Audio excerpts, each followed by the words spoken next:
दोस्तों नमस्कार, युग का इंसाफ न्यूज़ चैनल पर आप सभी का स्वागत है। युग का इंसाफ न्यूज़ चैनल पर लगातार खबरें देखने के लिए हमारे चैनल को सब्सक्राइब, लाइक और शेयर जरूर करें। आइए सुनते हैं आज की ताज़ा खबर। बंगाल के चुनाव में जनता ने मोदी और शाह को नकार दिया। नैतिकता के नाते पीएम और गृह मंत्री को इस्तीफा देना चाहिए।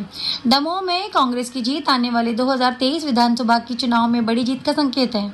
पश्चिम बंगाल में भाजपा के मुंह के खाने के बाद अब भाजपा के नेता मोदी और शाह को बचाने की रणनीति में लगे हुए हैं, जबकि पीएम और गृह मंत्री पश्चिम बंगाल की हार के लिए सीधे जिम्मेदार हैं।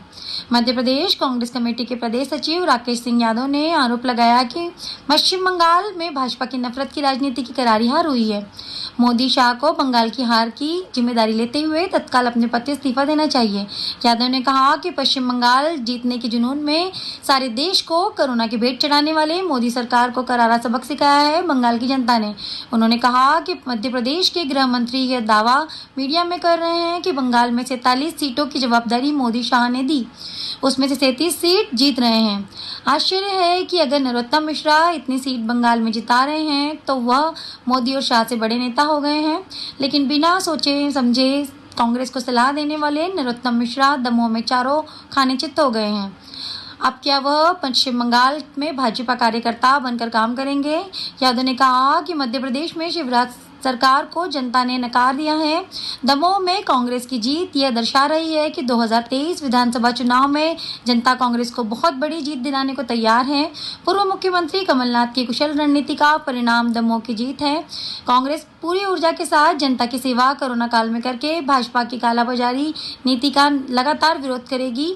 दमोह की जनता का आभार है कि कांग्रेस की प्रत्याशी को विजय बनाने के लिए वोट करके भाजपा को कुशासन और समाप्त करने का यज्ञ शुरुआत की है। ममता बनर्जी को बधाई दी है जी ट्वीट करके, क्या है पूरा उसको लेकर? देखिए, बंगाल में जिस तरीके से प्रधानमंत्री जी ने चुनाव प्रचार करा, देश को कोरोना के संक्रमण में झोंक दिया, कोरोना से बचाने के लिए कोई भी उन्होंने योजना नहीं बनाई और सिर्फ एक जुनून सवार था कि बंगाल जीतना है। बंगाल की जनता को करोड़ों रुपए के पैकेज के वादे करे, सोनार बंगला बनाने का उन्होंने वादा करा, अन्य ऐसे वादे करे जो कभी भी पूर्ण नहीं हो सकते हैं। लेकिन बंगाल की जनता ने आज प्रधानमंत्री नरेंद्र मोदी जी को और गृह मंत्री अमित शाह जी को सिरे से नकार दिया है, सिरे से खारिज कर दिया है। उनके सारे चुनाव प्रचार और सारे वादे झूठे साबित हुए हैं।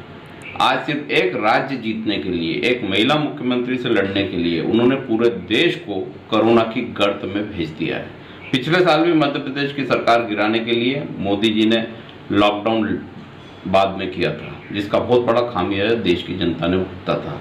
इस बार भी चुनाव जीतने के लिए उन्होंने कोरोना से संबंधित कोई भी योजना को लागू नहीं किया, ना ही उसकी चिंता की, और इसका करारा जवाब बंगाल की जनता ने दिया है, ममता बनर्जी ने दिया है। उनको बहुत बहुत बधाई, शुभकामनाएं कि एक नफरत की राजनीति करने वाले दल को उन्होंने जमीन दिखा दी।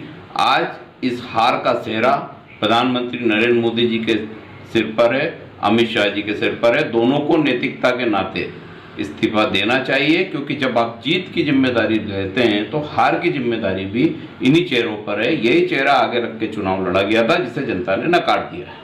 मध्य प्रदेश के अंदर ये भी जो अपने जाने माने जैसे विजय वर्गीय जो है वो भी एक दावा कर रहे थे कि 200 पार।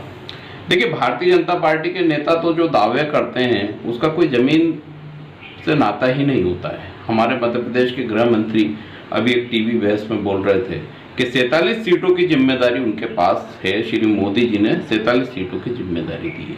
जब पूछा गया कि कितनी सीटें जीतेंगे, बोलते 37 सीट तो हम जीत रहे हैं जो मेरे पास जिम्मेदारी थी।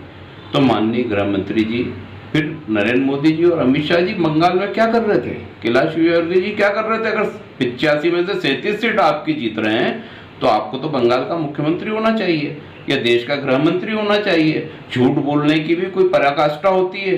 अनलिमिटेड झूठ बोलते हैं। मध्य प्रदेश में दमोह सीट तो जीत नहीं पा रहे हैं, पूरी सरकार लगने के बाद वहाँ हार का सामना करना पड़ रहा है, शाम तक हार जाएंगे।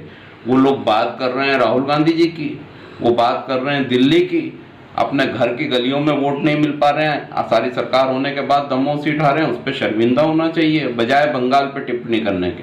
तो मध्य प्रदेश के नेता तो सिर्फ मुंहजोरी कर सकते हैं, मुंहजोरी के लिए प्रसिद्ध हैं भारतीय जनता पार्टी के नेता, वही उनका काम है, वही करते रहते हैं। कैलाश विजयवर्गीय जी का तो ये कहना है बंगाल में हारे हैं, क्या कहना चाहेंगे? देखिए, हार के बाद समीक्षा के लिए आप कुछ भी बहाना बना सकते हैं।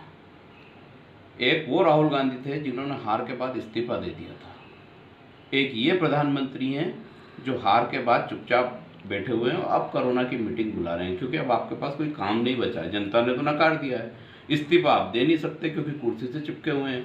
अमित शाह जी कुर्सी से चिपके हुए हैं। बाकी भारतीय जनता पार्टी के जितने नेता, एक ने भी इस्तीफे की पेशकश नहीं करी, क्योंकि वो जानते हैं कि जिस पद पे हम बैठे हैं दोबारा कभी नहीं आ पाएंगे। जनता ने तो नकार दिया है, लेकिन पद पे चिपके रहेंगे। पद, पैसा और पावर की वो लालसा है भारतीय जनता पार्टी में, जिसके कारण जनता का लगातार तिरस्कार हो रहा है। प्रदेश की जनता ये अच्छे समझ चुकी है कि भाजपा का एक ही एजेंडा है, विधायक खरीदो, विधायक तोड़ो और उपचुनाव कराओ। इन्हें हर कीमत पर सत्ता चाहिए। इसका ताजा उदाहरण आज इनकी दमोह के विधानसभा चुनाव आ रहे हैं। हमें शुरू से हम आश्वस्त थे कि जनता इसका बदला लेगी। जिस तरह भाजपा के ने जनमत का अपमान करके, जनता के मत का अपमान करके, खरीद फरोख्त करके उपचुनाव करवाया, जनता ने इसका बदला लिया और कांग्रेस के प्रत्याशी बहुत सारे बहुमत से जिताया। पूरे प्रदेश में हाहाकार मचा हुआ है। प्रदेश में बिस्तर की व्यवस्था नहीं है, ऑक्सीजन की व्यवस्था नहीं है, इंजेक्शन की व्यवस्था नहीं है, अस्पतालों की व्यवस्था नहीं है, यहाँ तक कि शमशान में भी लाइनें लगी। लेकिन भाजपा ने सिर्फ साल भर एक ही काम किया, विधायक तोड़ो, विधायक तोड़ो, विधायक खरीदो। इसका जवाब जनता, दमोह की जनता ने स्पष्ट रूप से दे दिया है।